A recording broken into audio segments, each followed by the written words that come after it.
Harap mo yung mukha. Oy, ayan. Nakantanga ba? Isda. Ahas ba yan o ano? Isda mo. Oy. Yan ang ulam po namin ngayon.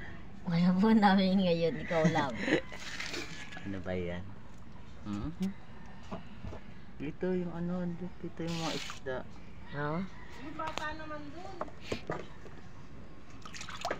Tagalin natin tubig, babuhay natin. Lagay mo na dyan.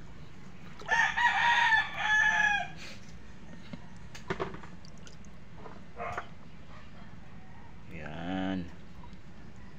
Ito na. Ito oh. Ito ko. Ah!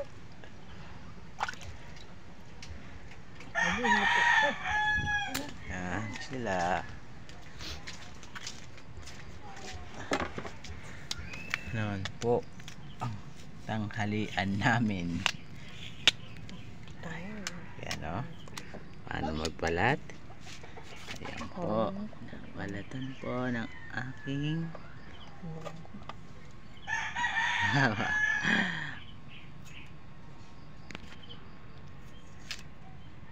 fish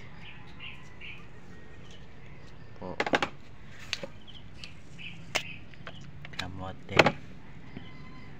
Kamoteng kahoy.